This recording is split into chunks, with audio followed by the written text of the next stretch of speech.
حسبنا اللہ ونعم الوکیل، نعم المولا ونعم النصیر، وهو على كل شيء قدیر۔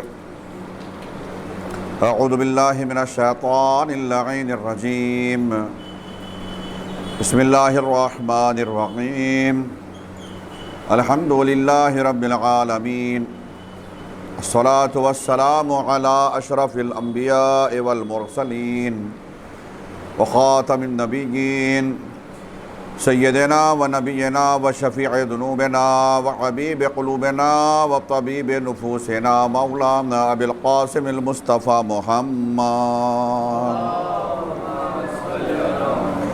وعلى آلہ الطیبین الطاہرین المعصومین المنتجبین المنتخبین المظلومین، اذهب اللہ عنہم الرجس وطہرہم تطہیرا،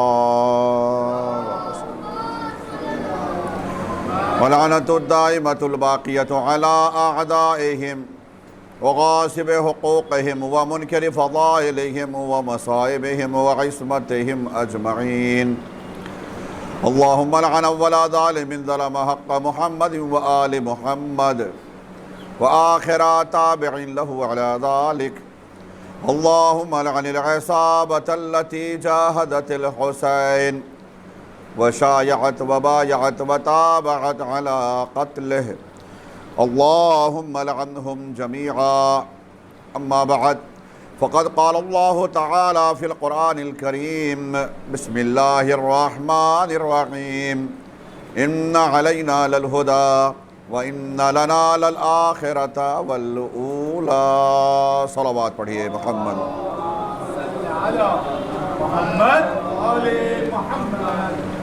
بے شک ہدایت کی ذمہ داری ہمارے ہی اوپر ہے، اور دنیا و آخرت کا انتظام بھی ہمارے ہی ہاتھوں میں ہے۔ اس آیت کا بالکل آسان لفظوں میں ترجمہ، اور اسی کے ذیل میں ہماری گفتگو ہو رہی ہے،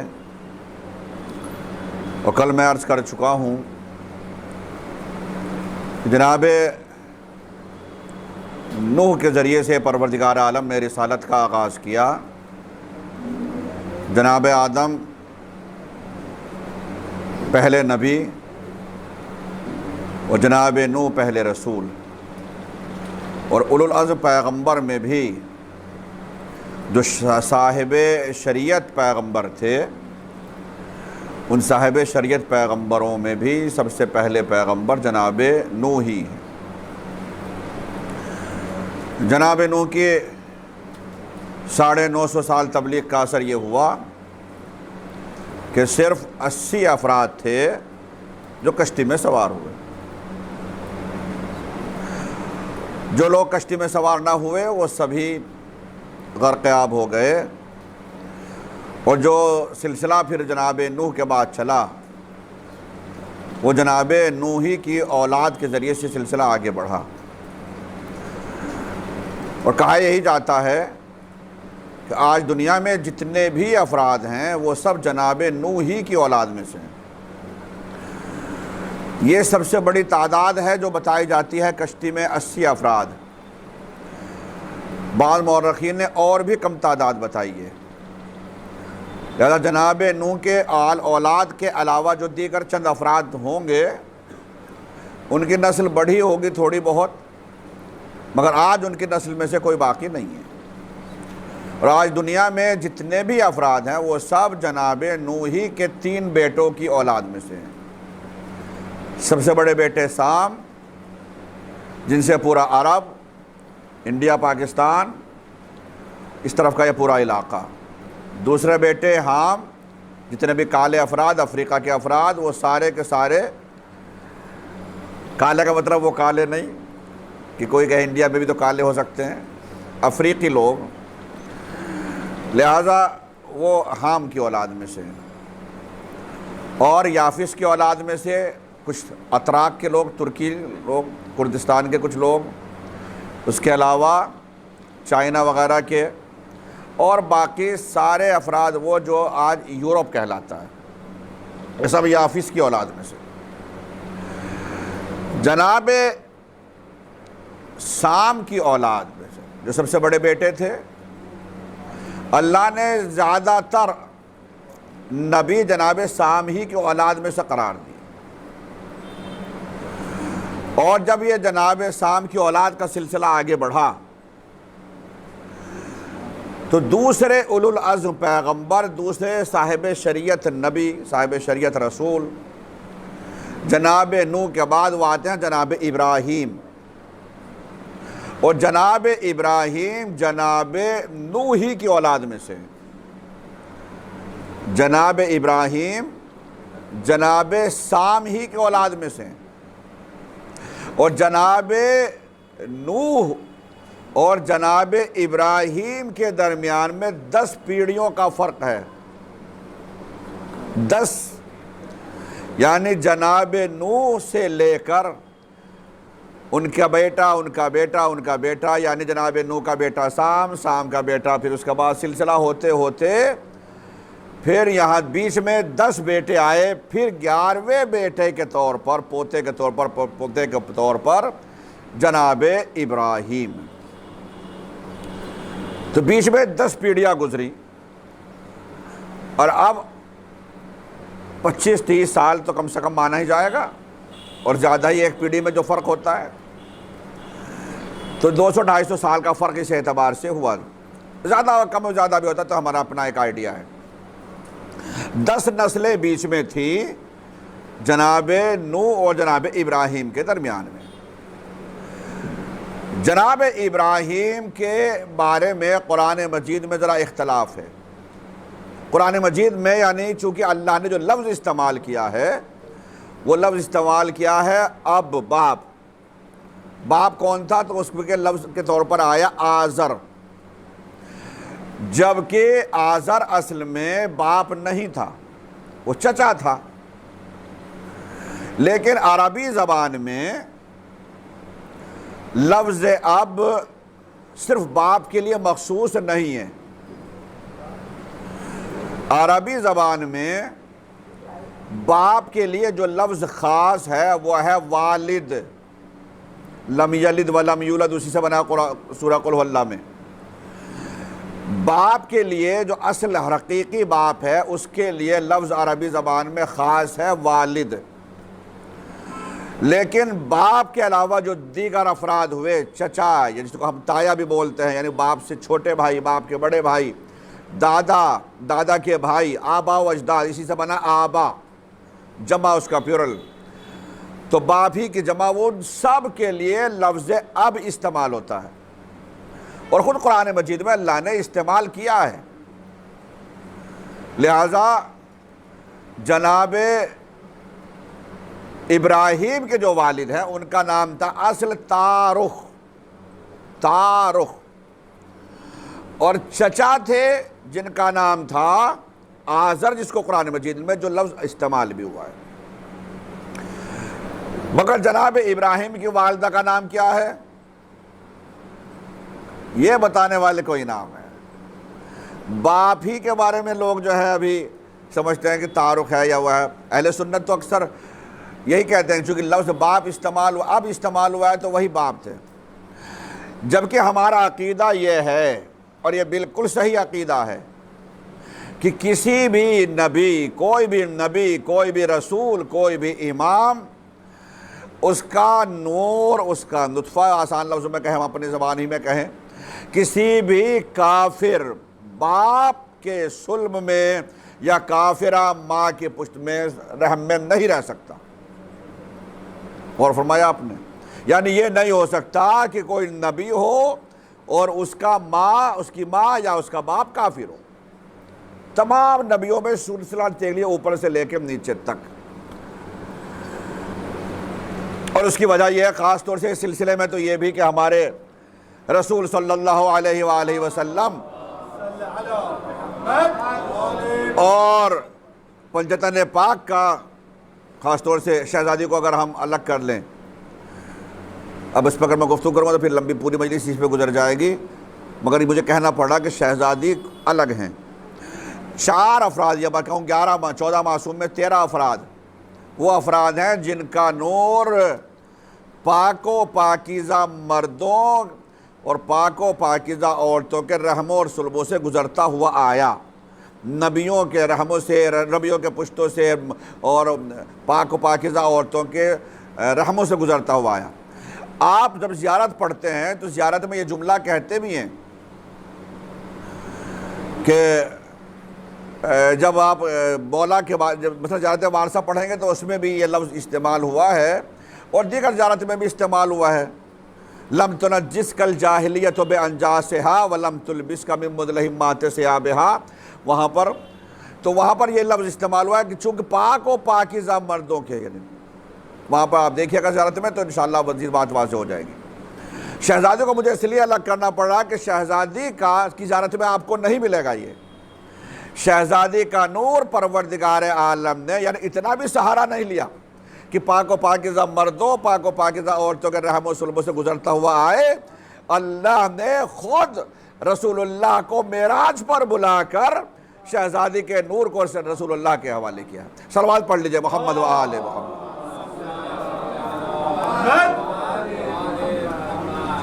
تو سارے نبی، سارے رسول، سارے امام، ان کے ماں باپ ہمارے عقیدے کے اعتبار سے کوئی کافر نہیں۔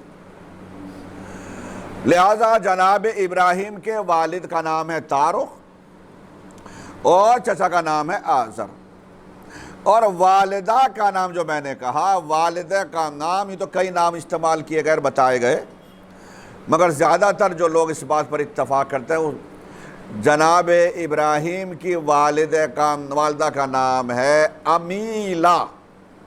امیلہ، الف میم یہ لام ہے، امیلہ۔ یہ پہلی بار سن رہے ہوں گے آپ یہ لفظ امیلہ۔ بہت سے افراد نے بونا اور ابیونا بھی لفظ استعمال کیا گیا کہ یہ بھی کہا گیا، مگر جو اس پر تقریباً اسلامی کتابیں بھی اس پر اتفاق کرتی ہے، امیلہ نام تھا جناب ابراہیم کی والدہ کا۔ جناب ابراہیم جس زمانے میں پیدا ہوئے، کہاں پیدا ہوئے؟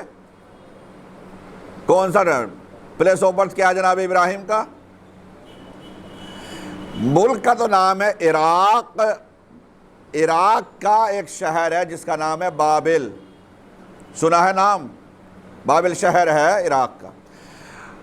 ہم تو یہی تلفظ کرتے ہیں، پروننسیشن ہمارا نزدیک تو یہی بابل ہو سکتا ہے، کچھ اور بھی اس کو کہا جاتا ہو۔ لہذا بابل جو شہر ہے عراق کا، اس شہر میں اصل جناب ابراہیم پیدا ہوئے۔ اس زمانے میں جو بادشاہ تھا اس کا کیا نام تھا؟ یہ تو سب کو یاد ہوگا۔ جناب ابراہیم جس زمانے میں پیدا ہوئے اس زمانے کے بادشاہ کا نام تھا نمرود، ہے نا؟ نمرود سن رکھا ہے۔ اور جس طریقے سے جناب نوح کے بیٹے کا نام تھا کنعان جو ڈوب گیا، اسی طریقے سے اس نمرود کے باپ کا نام بھی کنعان تھا۔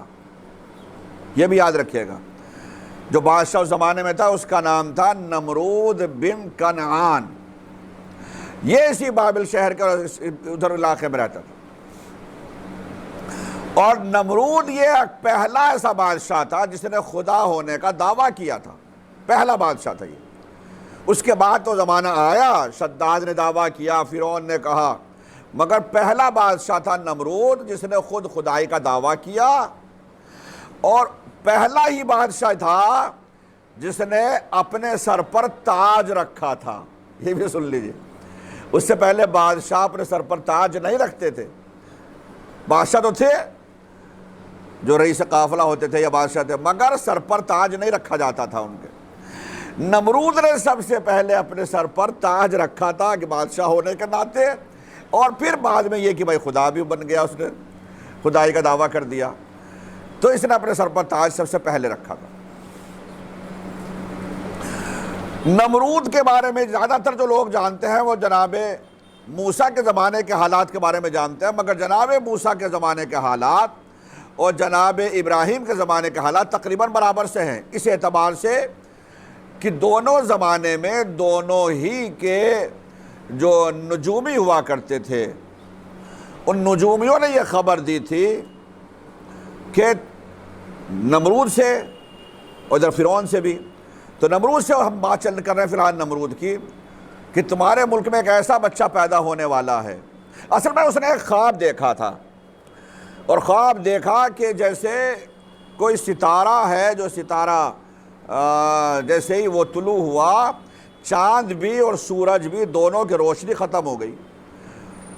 چاند کی پورے جو چمک رہا تھا، لیکن اس کے باوجود اس کی روشنی بالکل ختم ہوتی چلے گئی۔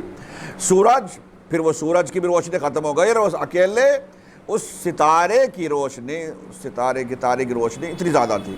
اس نے اپنے قیافہ شناس اور جو نجومی ہوا کرتے تھے اور جو خواب کی تعبیر بتایا کرتے تھے، ان لوگوں سے بتایا، تو سب نے سب ایک ہی تعبیر بتائی کہ تیرے ملک میں، حساب کتاب لگایا انہوں نے اپنا، اور حساب کتاب لگا کے بتایا تیرے ملک میں فلاں شہر میں اور فلاں سن میں، سن تک بتایا، بچہ پیدا ہوگا، اور ایک ایسا بچہ پیدا ہوگا جو تیری حکومت کو خاک میں ملا دے گا، نیست و نابود کر دے گا، اور تیرا تخت تاج سب ختم۔ اس وقت اس نے کہہ دیا کہ ہم ایسا بچہ ہی نہیں پیدا ہونے دیں گے۔ اس نے بہت کوششیں کی کہ کوئی ایسا بچہ پیدا نہ ہو، مگر اللہ جس کو پیدا کرے، اللہ کی قدرت بھی تو ہے نا، اصل قادر مطلق تو وہی ہے، خدائی کا دعویٰ کوئی بھی کر لے۔ اللہ نے کہا ہم اپنی قدرت کا کرشمہ دکھائیں گے، اور نتیجہ یہ ہوا، اس ڈیٹیل میں نہیں جانا چاہتا چونکہ اصل بات پھر رہ جائے گی، اور نتیجہ یہ ہوا کہ جناب ابراہیم پیدا ہوئے۔ جناب ابراہیم کی والدہ نے جناب ابراہیم کو لوگوں سے، آبادی سے، گاؤں سے، شہر میں جہاں زندگی گزار رہی تھی وہاں سے دور رکھا، اور لے کر گئی صحرا میں، بلکہ پہاڑوں کے درمیان میں، غار میں، اور 13 سال تک جناب ابراہیم وہی رہتے تھے۔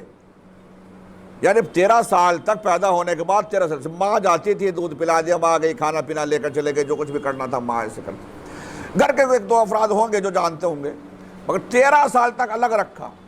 13 سال کے بعد جناب ابراہیم کو جب آبادی میں لے کر آئے، ماں جب لے کر آئی، تو جناب ابراہیم بھی دیکھ کر حیران تھے، اور اب ظاہر سی بات ہے اس عمر کے اس حصے میں داخل ہو گئے تھے کہ جہاں وہ لوگوں کو دیکھ رہے ہیں، سمجھ رہے ہیں، اور لوگوں کو دیکھا کہ لوگ الگ الگ لوگوں کی پوجا پاٹ کر رہے تھے، خدا بنائے ہوئے تھے۔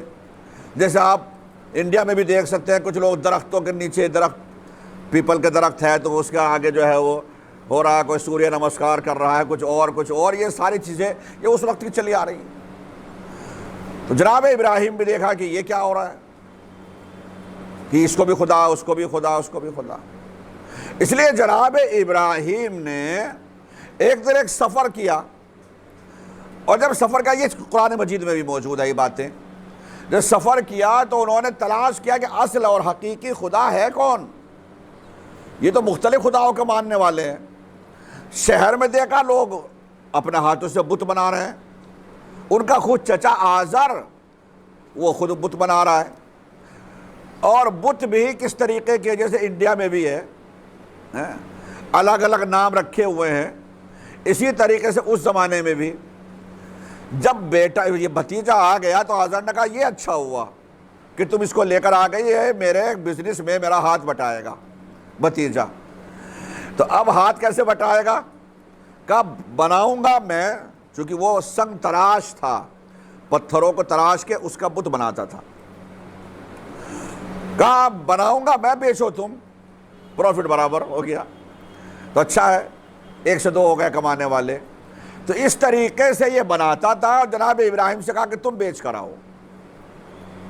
تو جناب ابراہیم رسی میں باندھ کے اور پھر ان کو گھسیٹتے ہوئے لے کے جاتے تھے بتوں کو، خداؤں کو، اور کس طریقے سے آواز لگاتے تھے خریدنے کے لیے، کہا کون ہے ان خداؤں کا خریدنے والا، کون ہے ان خداؤں کا خریدنے والا جن کو میرے چچا نے بنایا ہے۔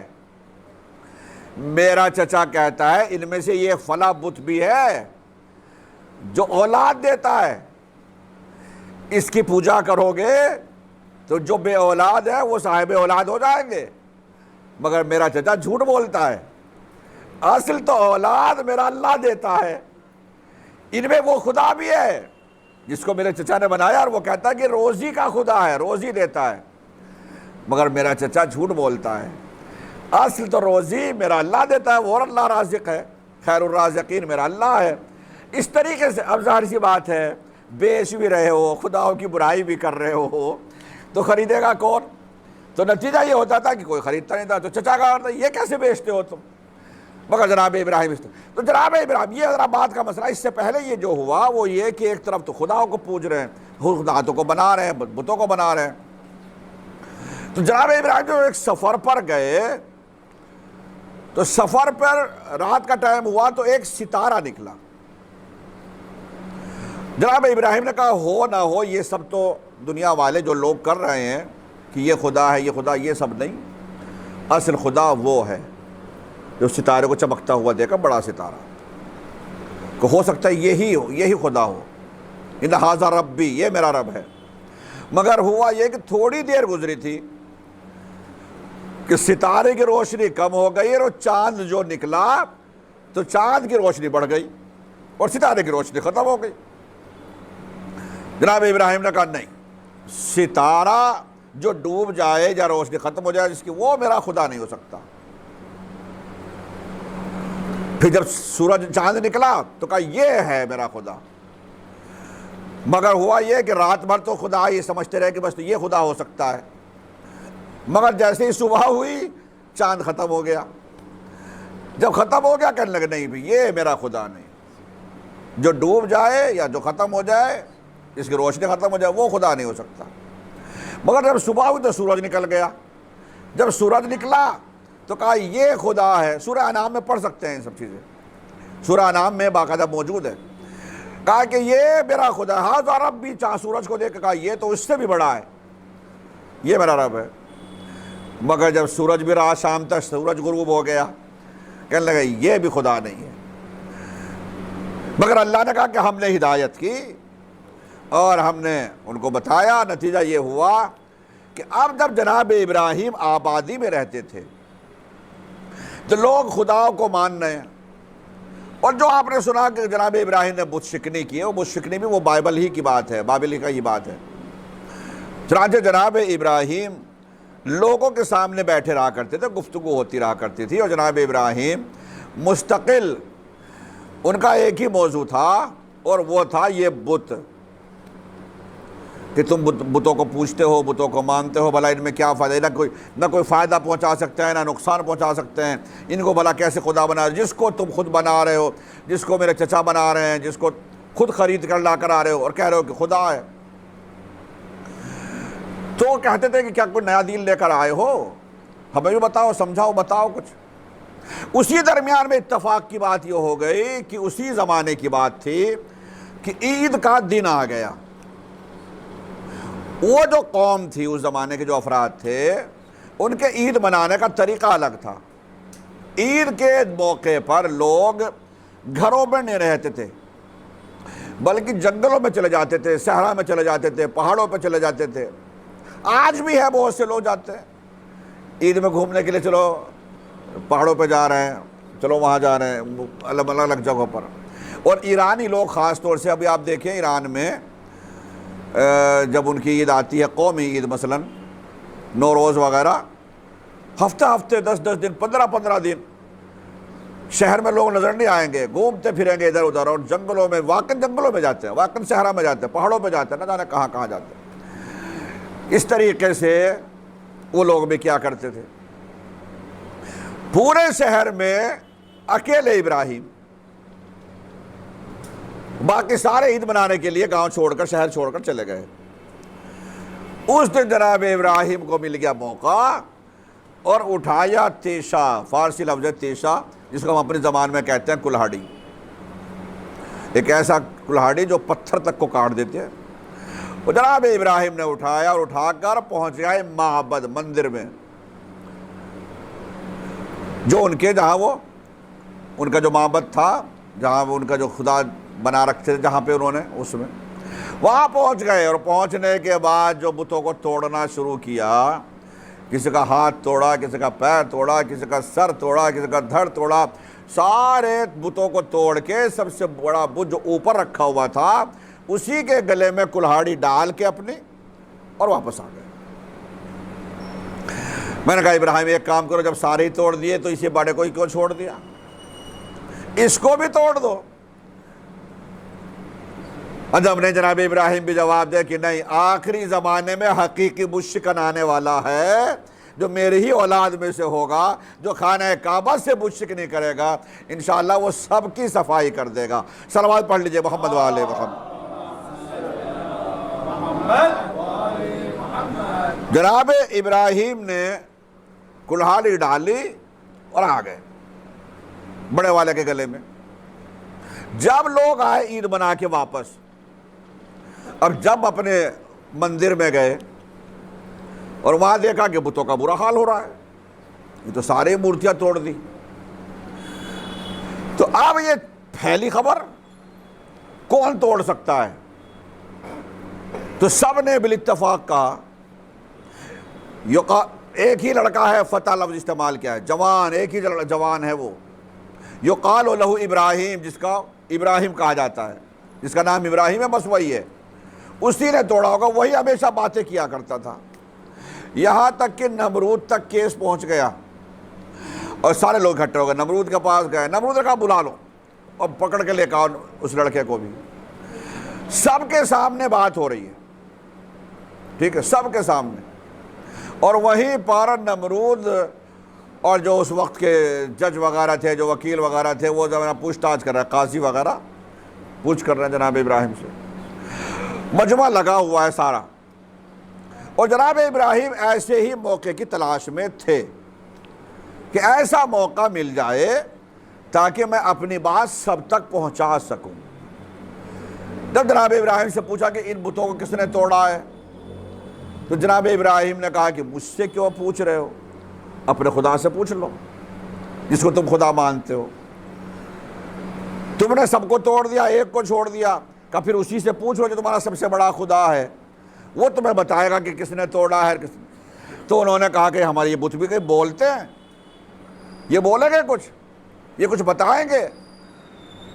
جناب ابراہیم کو موقع ملا کہ پھر ایسے کو مانتے کیوں ہو جو نہ سنتا ہے، نہ سمجھتا ہے، نہ بولتا ہے، نہ بات کرتا ہے، اپنی حفاظت نہیں کر سکتا، تو پھر ایسے کو مانتے کو۔ یہ پیغام پہنچانے کا طریقہ جناب ابراہیم نے استعمال کیا، اور بات لوگوں کے دلوں میں اتری کہ بات صحیح ہے، مگر مسئلہ کیا تھا؟ سامنے اگر بتوں کا نہ مانے تو سامنے خود بیٹھا ہوا ہے نمرود، جو خود اپنا آپ کو خدا کہہ رہا ہے۔ اگر ان سے پیچھا چھوڑ بھی دیں کہ چلو ہم بتوں کو نہیں مانیں گے، تو نمرود ہے سامنے، وہ تو خود کہہ رہا انا ربکم الاعلی، میں تمہارا خدا ہوں، جیسے فرعون نے کہا تھا انا ربکم الاعلی۔ نتیجہ یہ ہوا کیس اور بڑھتے اس طریقے سے چلے گئے کہ یہ تبلیغ کر رہا ہے، یہ تو اللہ خود دین لے کر آیا ہے۔ مل کر لوگوں نے طے کیا کہ ابراہیم کا کام ہی تمام کر دو، ختم کر دو معاملہ۔ ختم کیسے ہوگا؟ ابراہیم یہ چاہتا، یہ نمرود یہ چاہتا تھا کہ اکیلے میرے سر نہ پڑے، اس کو مارنا، اس کا خون بہانا، یہ میرے سر نہ پڑے، بلکہ اس میں پوری قوم کو شریک کر لوں۔ کل کوئی بات ہوگی تو میں یہ کہہ سکتا ہوں میں نے اکیلے نے نہیں کیا، تم سب شریک ہو ابراہیم کو مارنے میں۔ اگر عذاب بھی نازل ہوگا تو تھوڑا تھوڑا ہی آئے گا سب کے حصے میں، اور اگر خوب بہا بھی دینا پڑے دیت کے طور پر بھی تو بھی تھوڑی تھوڑی مثلاً، تو جو بھی ہو، کل کوئی بھی مسئلہ آئے تو ہم یہ کہہ سکتے ہیں میں اکیلا نہیں تھا، پوری قوم شریک تھی۔ یہ اس کے لیے کیا کیا؟ پہلے نمرود میں انہیں بلایا، اور بلانے کے بعد کہا کہ تم مجھے خدا نہیں مانتے، تمہارا خدا کون ہے، تمہارا رب کون ہے؟ اب قرآن مجید میں موجود جناب ابراہیم نے کہا میرا رب وہ ہے یاتی بالشمس من المشرق فات بہا من المغرب۔ مگر اس سے پہلے اصل میں جناب ابراہیم نے جو لفظ استعمال کیا تھا وہ یہ تھا کہ میرا اللہ وہ ہے جو موت بھی دیتا ہے اور حیات بھی دیتا ہے۔ ان اللہ یحیی و یمیت، میرا اللہ وہ ہے جو موت دیتا ہے، زندگی بھی دیتا ہے، حیات بھی وہی دیتا ہے، جو میرا اللہ ہے۔ نمرود نے کہا یہ کون سی بڑی بات ہے، یہ تو میں بھی کرتا ہوں۔ کہ کیسے کرتا ہے؟ کبھی دیکھو ابھی تمہارے سامنے کرتا ہوں۔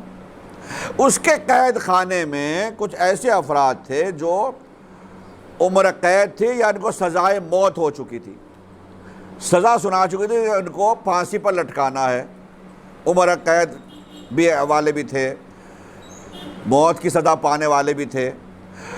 اس نے حکم دیا کہ جن لوگوں کو سزائے موت ہو چکی ہے ان کو رہا کر دو۔ کہنے لگا دیکھو میں زندگی دے رہا ہوں، ان کو تو مرنا تھا لیکن میں ان کو رہا کر رہا ہوں، یعنی میں ان کو زندگی دے رہا ہوں۔ کچھ لوگ جو بیچارے راستے میں چل رہے تھے، کہتا ہے جاؤ پکڑ کے لے کے آؤ 2-4 آدمی کو، اپنے پولیس سے کہا، وہ گئے، وہ 2-4 آدمی کو پکڑ کر لے کر آ گئے، بالکل بے خطا بے گناہ، معلوم ہی نہیں اندر ہو کیا رہا ہے، اور جلاد سے کہا کہ ان کو مار دو۔ انہوں نے مار دیا۔ کہنے لگے دیکھو میں موت دے رہا ہوں، موت جیسے تمہارا خدا موت و حیات دیتا ہے اسی طریقے سے موت و حیات میں دے رہا ہوں، جن کو مرنا تھا ان کو میں نے زندگی دے دی، رہا کر دیا، اور جو بالکل زندہ تھے دیکھو میں نے ان تمہارے سامنے مار دیا۔ جناب ابراہیم نے کچھ نہیں بولا۔ اب دوسری دلیل دی اور آپ کہا ان اللہ یاتی بالشمس من المشرق فات بہا من المغرب، میرا اللہ وہ ہے جو سورج کو مشرق سے نکالتا ہے، اگر تو خدا ہے تو سورج کو مغرب سے نکال کے دکھا۔ اور فرمایا آپ نے اللہ میرا وہ ہے جو سورج کو نکالتا ہے مشرق سے، اگر تو کہہ رہا کہ تو خدا ہے تو اب تو سورج کو مغرب سے نکال۔ قرآن مجید یہ کہہ رہا فَبُہِتَ الَّذِي کفر، جس نے دعویٰ کیا تھا خدا ہونے کا وہ مبہوت ہو کر رہ گیا، کافر ہو۔ لیکن جناب نمرود کو، اس جناب ابراہیم کو نمرود نے اب کچھ نہیں، دلیل اب تھی نہیں اس کے پاس کچھ دلیل، کیسے نکالے مغرب سے سورج کو؟ یہ تو مسئلہ قرآن میں تھے، لیکن میں یہ کہہ رہا ہوں کہ بات تھی جناب ابراہیم کے زمانے کی، 3000 سال پرانی بات ہے، کیا ضرورت تھی اس کو قرآن مجید میں داخل کرنے کی، لکھنے کی؟ بھرے دربار میں نمرود کے ابراہیم دعویٰ کر رہے ہیں کہ جو مغرب سے سورج نکال دے وہ خدا ہے، یہ تو دعویٰ ہے، کہہ رہا ہے جو سورج نکال دے، میرا اللہ وہ مشرق سے نکالتا، اگر تو خدا ہے تو مغرب سے نکال دے۔ تو دعویٰ ہوا نا کہ مغرب سے جو نکال دے وہ خدا ہے، اگر نمرود نکال دیتا تو کیا ہوتا؟ ابراہیم کو ماننا پڑتا یا نہیں ماننا پڑتا؟ ماننا پڑتا، جو خود دعویٰ کیا، مگر اور کہا نہیں، وہ معلوم تھا ابراہیم کو کہ نمرود نکال ہی نہیں پائے گا، ٹھیک ہے، ابراہیم کو یقین تھا کہ مغرب سے سورج نمرود نہیں نکال پائے گا، مگر سوال یہ ہے یہ قرآن میں لکھنے کی ضرورت کیا ہے کہ جو مغرب سے سورج نکال دے وہ خدا؟ اگر کوئی نکال دے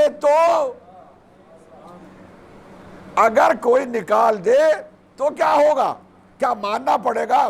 بھائی خیبر فتح کرنے کے بعد مولا کائنات تشریف لا رہے تھے، نماز قضا ہونے کا وقت ہو گیا، علی نے اشارہ کیا، ڈوبتے ہوئے سورج کو پلٹا دیا، ڈوبتا ہوا سورج پلٹ گیا، مغرب سے سورج پھر سے نکل آیا۔ اب مان جیسے ہی نصیریوں نے دیکھا علی کے اس عمل کو قرآن کی آیت سے ملایا، جو مغرب سے سورج نکال دے وہ خدا، فوراً علی کے قدموں میں یا علی تو خدا ہے، علی تم تو خدا ہو۔ علی نے سزا بھی دی۔ میرے عزیز اب سوال یہی ہے، اب لوگ کہتے ہیں، مگر میں یہ کہتا ہوں اچھا اگر قرآن میں ہے علی نے نکال بھی دیا تو پھر کہتے ہیں پھر تم لوگ کیوں نہیں مانتے؟ تمہیں بھی ماننا چاہیے جو تم بول رہے ہو آج منبر سے۔ بھائی ہم کیوں مانیں؟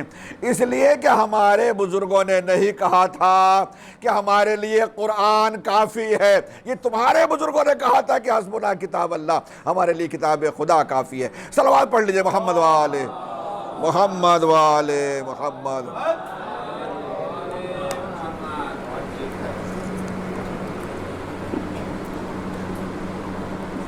اب یہاں پر تو نمرود بے بس ہو گیا، تو اس لیے پورا اس نے پلان بنایا کہ بس ایک ہی طریقہ ہے، قوم کے اوپر رکھ دو اور جناب ابراہیم کو جلا دو۔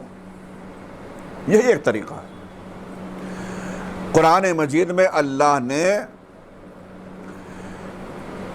امتحانات کا تذکرہ کیا ہے، اس امتحانات کے بارے میں تفصیل سے تو میں کل بتاؤں گا، مگر یہ طے ہے کہ انسان کی پوری زندگی امتحان میں گزرتی ہے، یہ امتحان ہوتی ہے۔ حالات اچھے ہوں تو بھی امتحان ہے، حالات برے ہوں تب بھی امتحان ہے۔ اللہ کبھی دولت دے کر امتحان لیتا ہے، کبھی دولت واپس لے کر امتحان لیتا ہے، کبھی اولاد دے کر امتحان لیتا ہے، کبھی اولاد واپس لے کر امتحان لیتا ہے۔ بہت سارے طریقے ہیں اللہ کے امتحان کے۔ قرآن مجید میں سورہ بقرہ ہی کی آیت ہے لَنَبْلُوَنَّكُمْ بِشَيْءٍ مِّنَ الْخَوْفِ وَالْجُوعِ وَنَقْصٍ مِّنَ الْأَمْوَالِ وَالْأَنفُسِ وَالثَّمَرَاتِ وَبَشِّرِ الصَّابِرِينَ الَّذِينَ إِذَا أَصَابَتْهُم مُّصِيبَةٌ قَالُوا إِنَّا لِلَّهِ وَإِنَّا إِلَيْهِ رَاجِعُونَ۔ اس میں گفتگو انشاءاللہ موقع ملا کل عرض کریں گے۔ تو مگر یہ طے ہے کہ جتنا بڑا امتحان اور امتحان کی کامیابی اتنا ہی بڑا انعام ہے نا، جتنا بڑا امتحان اور امتحان میں کامیاب ہونا اتنا ہی بڑا پھر انعام و اکرام۔ جناب ابراہیم نے سارے امتحان دیے اور سارے امتحان میں جناب ابراہیم پاس بھی ہوئے، سب میں کا پاس ہوئے۔ جناب ابراہیم اکیلے وہ نبی ہیں جن کو اللہ نے سارے عہدے عطا کیے، نبی بنے، رسول بنے، اولوالعزم پیغمبر بنے۔ پھر اس کے بعد حد یہ ہے کہ اللہ نے سب سے آخر میں ان کو امام بھی بنا دیا، جو سب سے بڑا عہدہ ہے اللہ نے آخر میں وہ بھی دے دیا۔ اور صرف یہی نہیں، اللہ نے خلیل بنا دیا، خلیل یعنی اپنا پکا دوست بنا لیا اللہ نے۔ یہ سارے عہدے اللہ نے عطا کیے، بلکہ جو کسی کو بھی نہیں دیا خلت جو عطا کی وہ بھی اللہ نے جناب ابراہیم کو دے دی، خلت بھی عطا کر دی۔ خلت کیسے عطا ہوئی اور خلت کسے کہتے ہیں؟ خلیل خدا، یہ لقب ہے جناب ابراہیم کا، خلیل۔ خلیل کا مطلب ہے یعنی اللہ کا دوست، اللہ نے اپنا دوست مانا جناب ابراہیم کو۔ ایک دن جبریل امین آئے جناب ابراہیم کے پاس۔ ابراہیم نے پوچھا خیریت کہاں آئے ہو؟ کہا ایک آدمی کے پاس آیا ہوں مبارکباد دینے کے لیے۔ کس بات کی مبارکباد؟ کہ اللہ نے اسے اپنا خلیل بنا دیا، تو اس کو مبارکباد دینے کے لیے آیا ہوں، بتانے کے لیے آیا ہوں، خوشخبری دینے کے لیے۔ جناب ابراہیم نے کہا کہ کون ہے وہ خوش نصیب جس کو اللہ نے اتنا بڑا عہدہ دیا، اتنا بڑا مرتبہ اس کو عطا کیا، اپنا یعنی خلت عطا کیا، خلیل بنایا؟ کون ہے وہ خوش نصیب؟ فرشتے نے کہا کہ جان کر کیا کرو گے؟ اگر میں بتا دوں تو تم کیا کرو گے؟ کہا میں اس کے قدموں کی خاک، قدموں کے نیچے سے خاک اٹھا کر اپنے پاس بطور تبرک رکھوں گا، اس لیے کہ وہ عام آدمی نہیں ہوگا جس کو اللہ نے خلت عطا کی ہے۔ تو جبریل نے کہا جناب وہ کوئی اور نہیں ہے، آپ ہی ہیں، اللہ نے آپ ہی کو خلت عطا کی، آپ ہی کو اللہ نے خلیل بنایا ہے۔ کہ مجھے بنایا؟ مگر کس وجہ سے؟ کون سی وہ خاصیت ہے جو اللہ نے میرے اندر دیکھ کر مجھے خلیل بنایا؟ یہ روایت جو میں سنا رہا ہوں یہ روایت ہے، اور یہ روایت کسی اور نے نہیں، چھٹے امام جعفر صادق علیہ السلام۔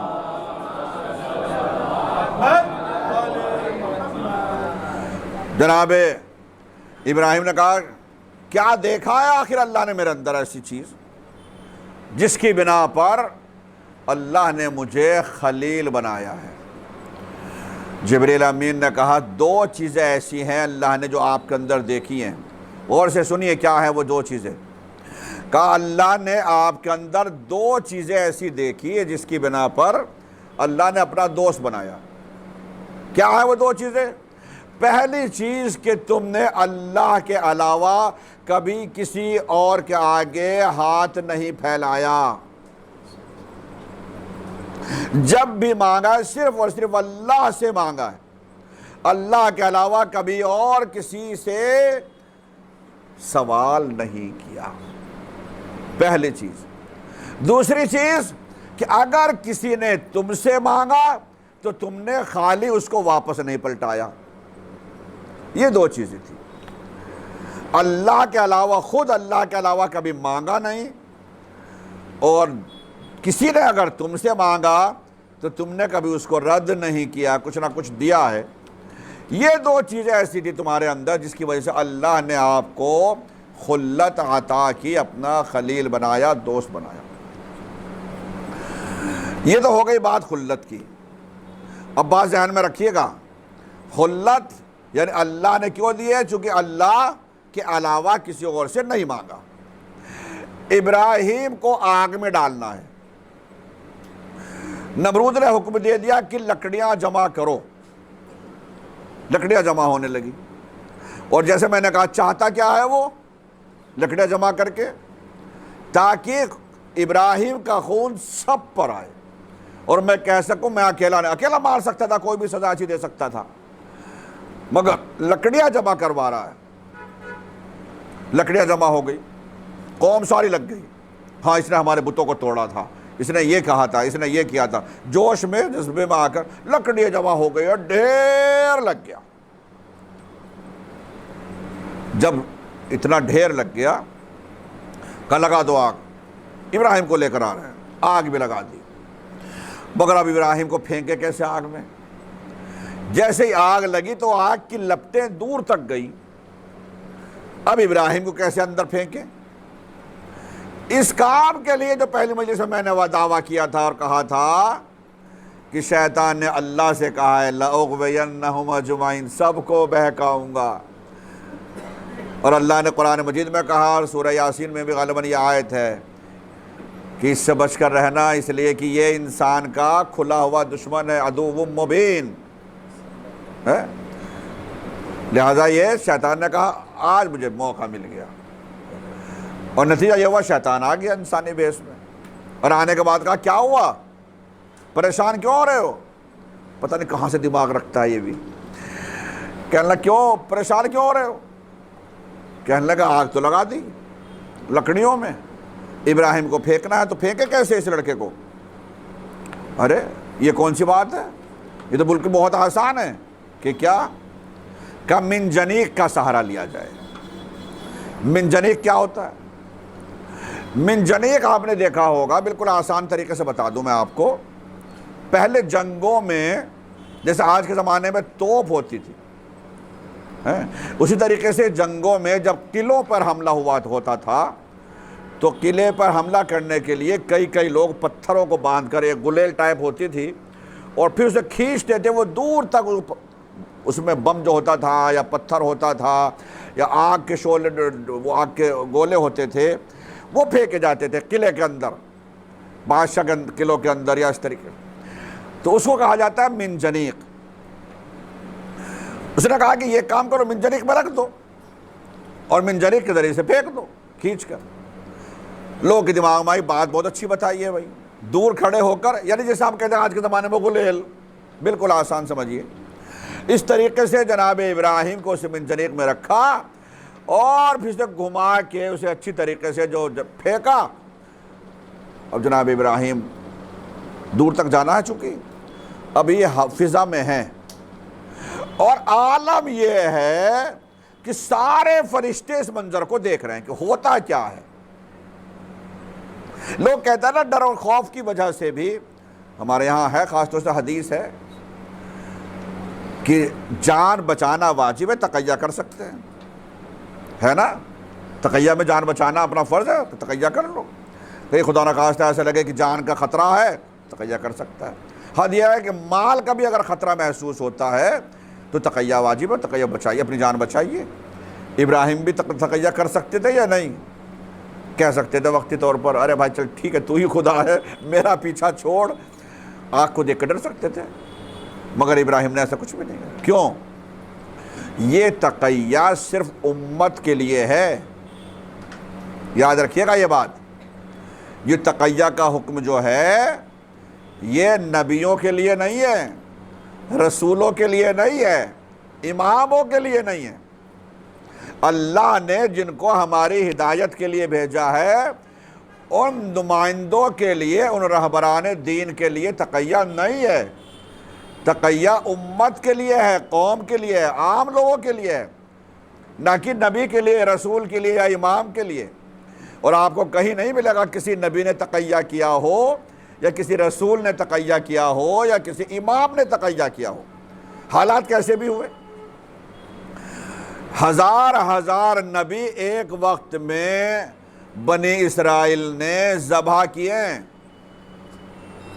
قتل کیا ہے ایک دن میں، ایک رات میں، ایک رات میں 1000 نبیوں کو قتل کرنے کے بعد، یہودی بنی اسرائیلی ذبح کرنے کے بعد، قتل کرنے کے بعد، صبح میں نہا دھو کے چٹے صاف کپڑے پہن کر کام کاج پر ایسے نکل جایا کرتے تھے جیسے رات میں کچھ ہوا ہی نہیں۔ جس کو دکان کھولنی ہے اپنی دکان کھول رہا، جس کو جو جیسا کام کاج ہے بالکل کچھ ہوا ہی نہیں، کچھ پتہ ہی نہیں کچھ۔ اور اسی رات میں 1000 قتل کرنے کے بعد، چونکہ نبی کچھ ایسے نبی تھے جو صرف اپنے لیے نبی، جو 1.25 لاکھ نبی سنتے ہیں آپ، اس 1.25 لاکھ نبی ان میں سے کچھ ایسے تھے جو صرف اپنے لیے نبی تھے، کچھ ایسے تھے جو اپنی فیملی کے لیے نبی تھے۔ قوا انفسکم واہلیکم نارا، فقط اپنے آپ کو بچاؤ، اپنی فیملی کو آگ سے بچا لو، تمہاری ذمہ داری اتنی ہی ہے۔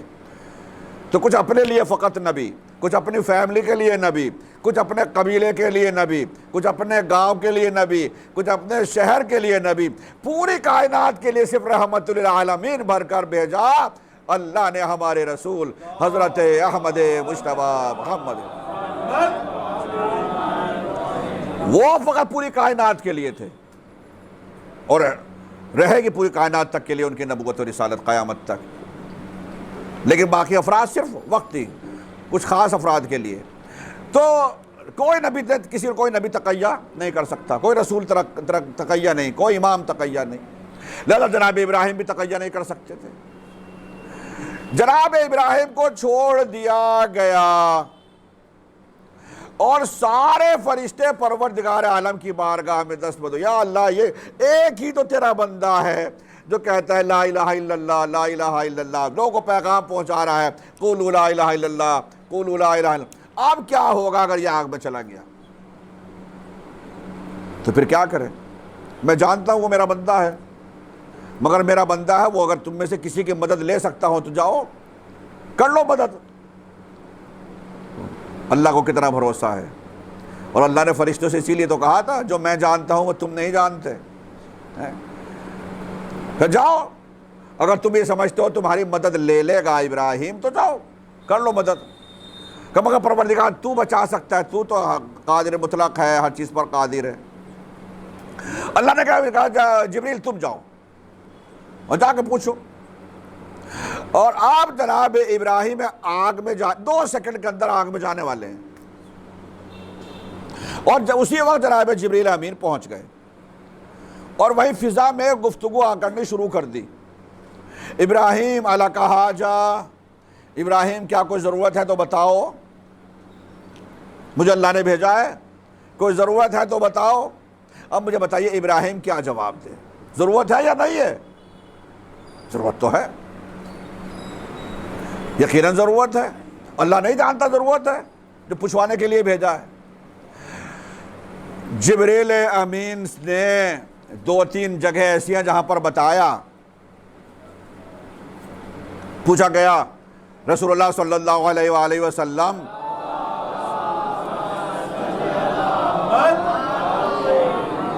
جس وقت عرش پر گئے معراج پر، تو جبریل سے پوچھا کبھی تھکتے بھی ہو؟ کبھی کوئی ایسا وقت بھی آیا؟ جبریل نے کہا کئی بار ایسا ہوا ہے کہ میں بالکل تھک گیا تھا بہت زیادہ، چونکہ اللہ نے مجھ سے کہا تھا اس کام سے ہونے سے پہلے بھی بتاؤں گا 2 واقعے تو جناب ابراہیم ہی کے ہیں، اور وہی بتا رہا ہوں بس۔ ایک موقع بتایا کہ جس وقت اللہ نے ابراہیم کو، جب ان لوگوں نے ابراہیم کو پھینکا، نمرود نے پھینکا ابراہیم کو آگ میں، اور ابراہیم فضا میں تھے، اللہ نے کہا جبریل جاؤ، آگ میں پہنچنے سے پہلے ابراہیم کے پاس پہنچ جانا، آگ میں اگر ابراہیم پہنچ گئے تو میں تیرا نام فرشتوں کے فہرست سے ہی کاٹ دوں گا۔ کہتا میں تیزی کے ساتھ گیا، جانے سے پہلے میں نے ایک اور واقعہ بتایا کہ جب ابراہیم اسماعیل کے گلے پر چھری پھیر رہے تھے، اس وقت اللہ نے کہا جلدی سے جنت سے دمبا لے کر تیزی کے ساتھ جانا۔ کل انشاءاللہ اس بات کو بیان کروں گا۔ اور چھری چلنے سے پہلے اسماعیل کو نکال دینا، دمبا رکھ دینا۔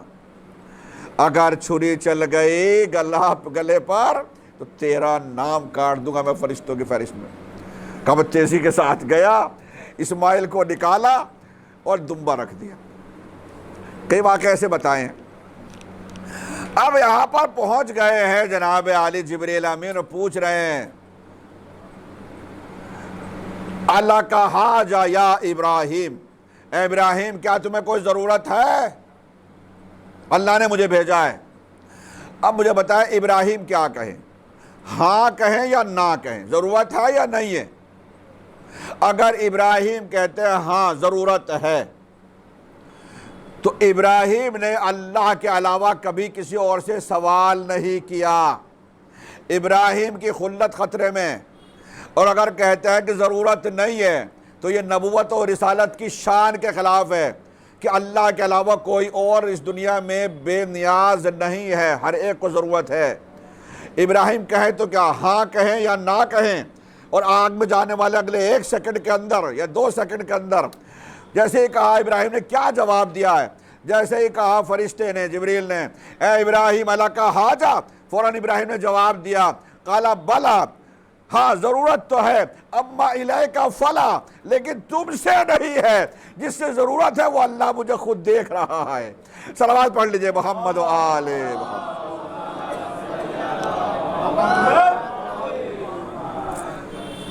قال بلا اما الیک فلا، ضرورت ہے مگر تم سے نہیں ہے، جس سے ضرورت ہے وہ اللہ مجھے دیکھ رہا ہے۔ اور اس جملے سے اللہ سے جناب ابراہیم نے نبوت اور رسالت دونوں کو بچا لیا، خلت کو بچا لیا۔ جیسے یہ جملہ کہا ہاں جس سے ضرورت ہے وہ اللہ دیکھ رہا ہے، فوراً آواز قدرت آئی، حکم دیا، اللہ کہہ رہا ہے ہم نے حکم دے دیا آگ کو، یا نارو کونی بردن و سلامن علی ابراہیم، اے آگ ٹھنڈی ہو جائے ابراہیم کے لیے، مگر اتنی بھی ٹھنڈی نہ ہو جانا کہ تیری ٹھنڈک کی وجہ سے ابراہیم کو تکلیف ہونے لگے، ٹھنڈی ہونا مگر ضرورت سے زیادہ بھی ٹھنڈی مت ہو جانا۔ صلوات پڑھ لیجئے بس محمد و آل۔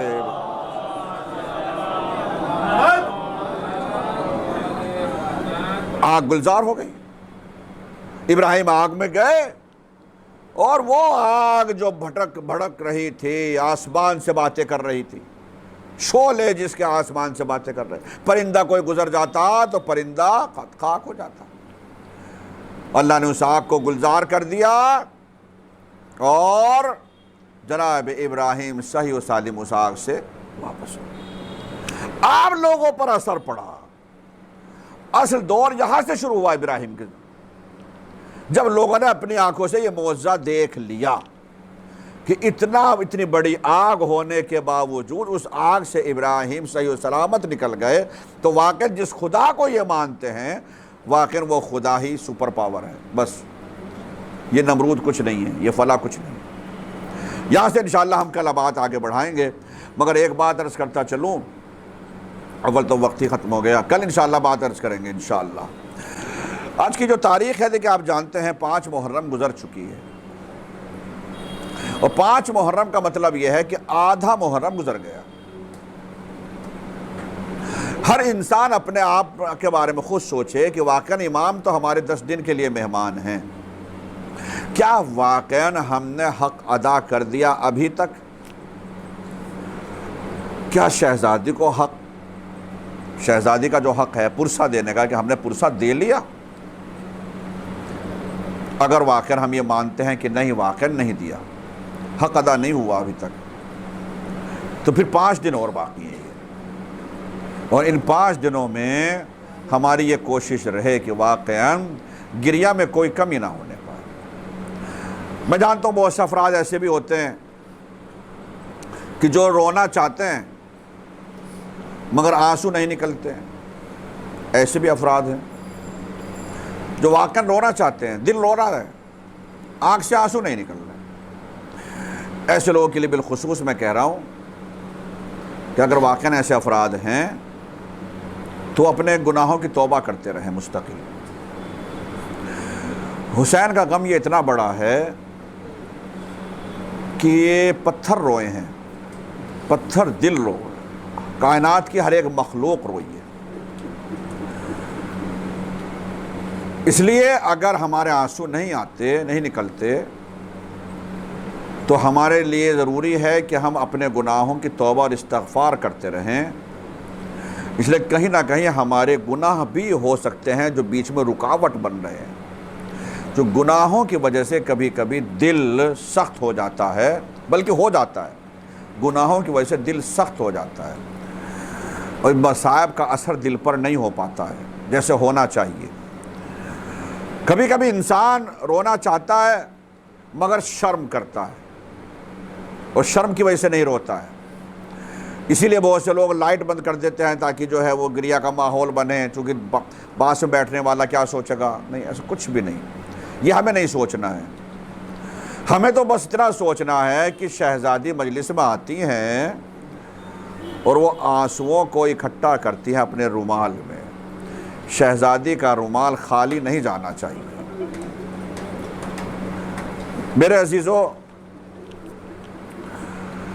آج میں چاہتا ہوں کہ ان بچوں کا پرسہ پیش کیا جائے جن بچوں پر خود ماں بھی نہ رو سکی۔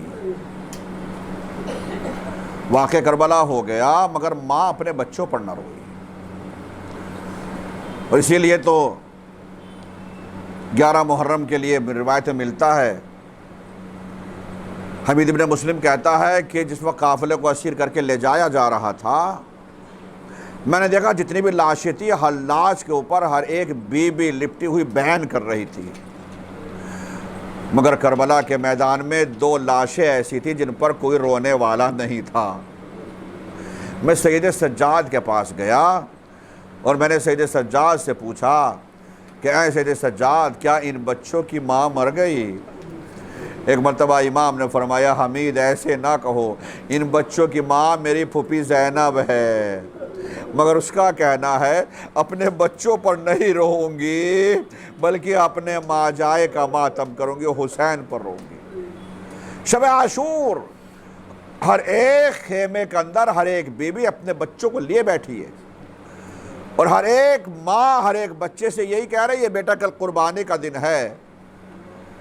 ام لیلہ علی اکبر سے کہہ رہی ہیں، ام فرواد جناب قاسم سے کہہ رہی ہیں، زینب اپنے دونوں بچوں اور محمد سے کہہ رہی ہیں، اور حد تو یہ ہے کہ ایک خیمہ ہے جس میں رباب علی اصغر کو جھولا جھلا رہی ہے مگر لوریوں میں یہی کہہ رہی ہے، میرے لال تیری زندگی میں حسین کو آنچ نہیں آنی چاہیے۔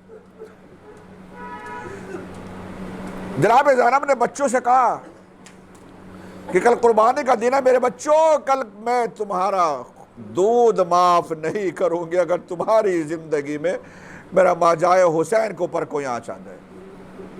سلسلہ قربانی کا جب شروع ہوا، اصحاب نے قربانی پیش کر دی، انصار کی قربانیاں پیش ہونے لگی، اور دن جیسے جیسے آگے بڑھتا جا رہا تھا، شہزادی زینب تھی جو بار بار بچوں کو دیکھ رہی تھی، اور وہ وقت آ گیا قربانیوں کا جب سلسلہ شروع ہوا، سب سے پہلے اولاد عقیل نے قربانی پیش کی ہے۔ یعنی جب خاندان اہل بیت میں جب قربانیاں دی گئی ہیں تو سب سے پہلے جناب عقیل کی اولاد نے قربانی پیش کی ہے، پھر اس کے بعد دیگر کا نمبر ہے۔ اولاد عقیل قربانی جب پیش کر چکی، پھر اولاد جعفر طیار کا نمبر آیا، اور اسی میں جناب اون و محمد بچوں کو بلایا ماں نے، قربانیوں کا سلسلہ شروع ہو گیا، تم ابھی تک زندہ ہو؟ فرمایا مادر گرامی ہم تو کئی بار مامو جان کے پاس جا چکے، مامو جان سے کہہ چکے، مگر مامو جان ہمیں اجازت نہیں دیتے۔ لیجئے، ماں نے ایک مرتبہ حسین کو بھی بلایا، عباس کو بھی بلایا، اور جیسے ہی بلایا ایک مرتبہ حسین کہتے ہیں میری ماں جائے میں اجازت دے چکا ہوں، میں اجازت دے چکا ہوں، لیجئے میں نے تمام بالکل ختم کر دیا، مختصر کر رہا ہوں۔ اور پھر جب دونوں کو اجازت ملی، دونوں ماموں نے دونوں بھانجوں کو اپنے ہاتھوں سے تیار کر کے اپنے ہاتھوں سے گھوڑوں پر سوار کیا۔ جناب اون کو امام حسین نے، جناب محمد کو جناب عباس نے سوار کرایا۔ دونوں بچے میدان میں گئے۔ ماں نے رات کہہ دیا تھا کہ یہ خیال رہے کہ تم جعفر طیار کے پوتے ہو، یہ خیال رہے تم حیدر کرار کے نواسے ہو۔ فرات پر جانا مگر شجاعت و بہادری کے جوہر اسی انداز سے دکھانا، اور واقعی بچوں نے اسی انداز سے جنگ کی، میمنہ میسرہ سب ایک کر رکھ دیا، اور حد یہ ہے کہ فرات کو فتح کر لیا۔ اور جب فرات کے کنارے دونوں بچے پہنچے، ایک بھائی دوسرے بھائی سے کہہ رہا، بھیا کاش ہم سکینہ کا مشکیزہ لے آتے، کاش ہم سکینہ کا مشکیزہ لے آتے تو خیموں میں سکینہ پیاسی نہ ہوتی۔ بھائی بھائی سے یہ بات کر رہا، کسی نے خبر دے دی خیام میں شہزادی زینب کو، بی بی آپ کو مبارک ہو، بچوں نے فرات فتح کر لی ہے۔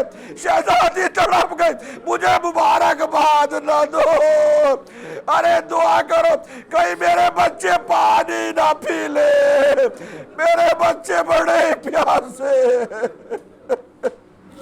اجرکم اللہ، اجرکم اللہ، اللہ آپ کو کسی غم میں نہ رلائے سوائے غم اہل بیت۔ لیجئے بس وہ وقت آ گیا جب دونوں بچوں نے جنگ کرتے کرتے چاروں طرف سے پسر سعد نے آواز دی، یہ حیدر کرار کے نواسے ہیں، ایسے ان سے نہیں جیت پاؤ گے، جانتے نہیں جعفر طیار کو، جعفر طیار کے پوتے ہیں یہ، ایک ایک نہیں جاؤ گے، چاروں طرف سے ایک ساتھ حملہ کرو۔ اور چاروں طرف سے ایک ساتھ بچوں کے اوپر حملہ ہوا، اور ایسا حملہ ہوا ایک بھائی بھائی سے بچھڑنے لگے۔ لیجئے میرے عزیزو، بچوں نے آواز دی، مامو جان ہماری مدد کو آئی۔ دونوں مامو ایک ساتھ، دونوں مامو ایک ساتھ دونوں بھانجوں کی طرف دوڑے ہیں۔ میرے عزیزو، یہ جملہ جو میں اب اس وقت کہہ رہا ہوں، علامہ مرحوم کہا کرتے تھے عرفان حیدر آبادی، وہ اس جملے کو پڑھا کرتے تھے کہ دونوں بھانجوں نے اپنے دونوں ماموں کو قریب بلایا، مامو جان ہمارے اور قریب آئیے۔ امام حسین اون کی طرف جھکے، جناب عباس محمد کی طرف جھکے، اور دونوں بچے اشارہ کر رہے اور قریب آ جائیے، اور قریب آ جائیے۔ اور جب قریب آئے، دونوں بچوں نے اپنے ہاتھ کی پوری طاقت کو جسم کی سمیٹ کر اپنے ماموں کے سر پر رکھا ہاتھ، اور کہا کہ مامو جان اماں سے کہہ دیجئے گا، آپ کے سر کی قسم ہم گئے تھے فرات پر مگر پانی نہیں پیا ہے، ہماری طرف سے گواہی دے دیجئے گا کہ ہم نے پانی نہیں پیا۔ اتنا جملہ کہا، بچوں کے جسم سے روح نکل گئی، اور اب دونوں ماموں دونوں بچوں کی لاشوں کو لے کر آئے، خیمے میں لا کر رکھا، آواز دی، زینب تیرے بچوں کی بارات آ گئی۔ شہزادی زینب نے سنا، دروازے پر آئی، اور دروازے پر آنے کے بعد فوراً کہا، میرے بھائی حسین، میرے بھائی حسین، خیمے میں داخل ہونے کی اجازت نہیں دوں گی جب تک مجھے یقین نہ دلاؤ بچوں نے پانی تو نہیں پیا، بچوں نے پانی تو نہیں پیا۔